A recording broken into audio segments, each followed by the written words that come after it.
నమస్తే, welcome to editor analysis. Renu జోలికొస్తే తోలు తీస్తా.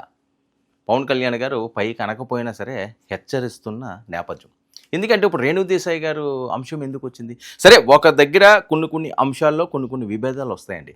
ఒక కుటుంబంలో విభేదాలు వచ్చి ఎవరి పని వాళ్ళు చేసుకుంటున్న వాళ్ళు కోకొల్లలు ఉన్నారు, లక్షల్లో ఉన్నారు, ఒకరిద్దరని కాదు. సరే, కొంతమంది బయటికి చెప్పుకుంటారు, కొంతమంది బయటికి చెప్పుకోలేరు. మనకి నచ్చినప్పుడు మనకి ఆ స్నేహబంధం, ఆ ప్రేమ బంధం కుదరినప్పుడు ఎవరి పనులు వాళ్ళు చేసుకుంటే ఉత్తమం. అందులో తప్పేమీ లేదు. న్యాయపరంగా ఎవరి ప్రొఫెషన్లో వాళ్ళు వెళ్ళిపోతాయి. సో ఇప్పుడు ఏమైంది? రేణు దేశాపై అసభ్య వ్యాఖ్యలండి.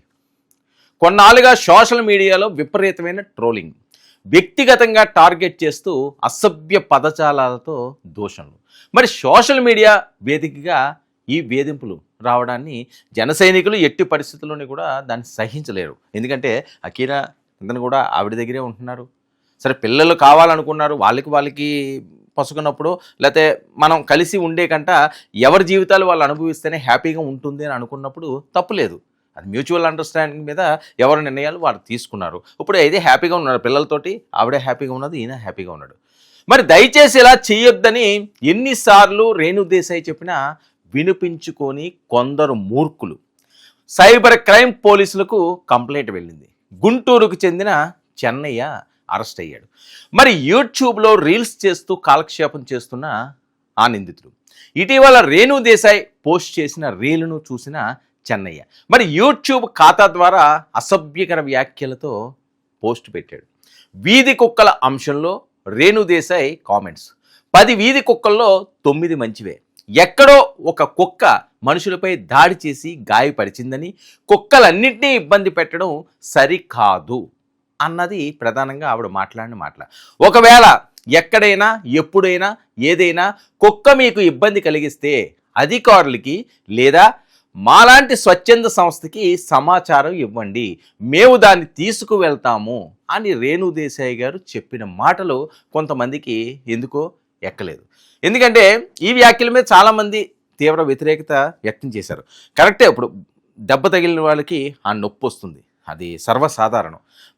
ఆ ఎదట మనిషి తగిలిన దెబ్బని చాలామంది చాలా రకాలుగా మాట్లాడుతారు. అదేం దెబ్బ అంటారు, ఇంకోటి ఏంటంటారు, అదేం పెద్ద ఏమున్నదిలే ఇలాగ అంటుంటారు. కానీ తగలరాని చోట తగిలింది అనుకోండి, ఆ ఇబ్బంది పడేవాడికే ఆ బాధ తెలుస్తుంది. ఇప్పుడు అంశం ఏంటంటే 10 కుక్కలు, ఆవిడ చెప్పిన భాషలోనే మాట్లాడదాం.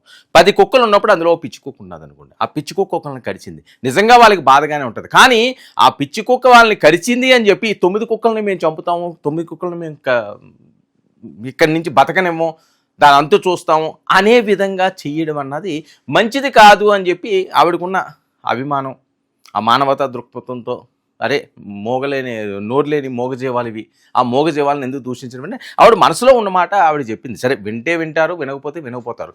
దాని గురించి ఇష్టం వచ్చినట్లుగా మాట్లాడి, ఇష్టం వచ్చినట్లుగా పోస్టింగ్లు పెట్టి అసభ్య పదజాలంతో దూషణలు చేయడం ఒకళ్ళ మహిళ మీద ఎంతవరకు కరెక్టు? మరి వీధి కుక్కలు రేణు దేశాయ్ అలాగే ఆమె పిల్లలపై దాడి చేయాలి, అప్పుడు వారికి నొప్పి తెలుస్తుందని మాట్లాడడం. మరికొందరు నోటితో పలకలేని మాటలు వాడుతూ తీవ్ర దూషణలు, ట్రోల్ చేసే వారిపై చర్యలు తీసుకోవాల్సిందిగా కోరుతూ సైబరాబాద్ సైబర్ క్రైమ్ పోలీసులను ఆశ్రయించిన రేణు దేశాయ్. మరి రేణు దేశాయ్ని ట్రోల్ చేసిన వారిని అరెస్టులు చేస్తున్న పోలీసులు. ఇప్పటికే 3 వ్యక్తులు అరెస్టు. సోషల్ మీడియాలో బాధ్యతాయుతంగా వ్యవహరించాలి, అసభ్యకర వ్యాఖ్యలు పోస్టు చేయడం నేరం అని ఇది ఒక హెచ్చరికగా ఉండే పరిస్థితి.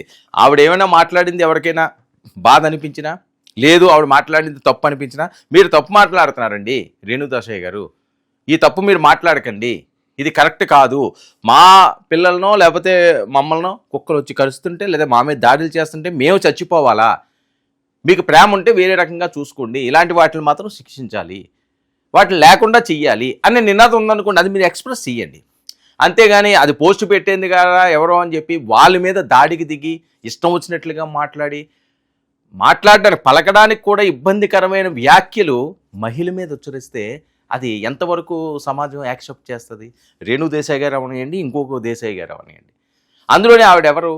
పవన్ కళ్యాణ్ గారి భార్య.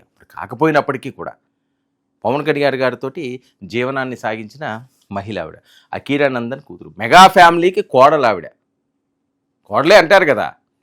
సో మరి అలాంటి వ్యక్తిని పట్టుకుని ఆమె మనసులో ఉన్న ఆమె భావజాలాల్ని, ఆవిడ వ్యక్తిత్వాన్ని ఆమె వ్యక్తపరిచినప్పుడు అది మీకు నచ్చినా నచ్చకపోయినా మాటల ద్వారా చెప్పాలి, కానీ ఇలాంటి దుర్బుద్ధితో ఇష్టం వచ్చినట్లుగా ట్రోల్ చేస్తే అరెస్టులు తప్పవని చెప్తున్నారు. అందుకనే రేణు జోలికి వస్తే ఎవరినైనా సహించేది లేదు అన్నది.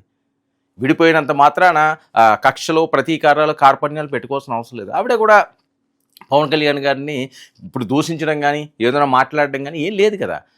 మనం కలిసి ఉండలేము అనుకున్నారు, ఓకే, విడిపోయి హ్యాపీగా ఉందాం అనుకున్నారు, అయిపోయింది అక్కడితోటి.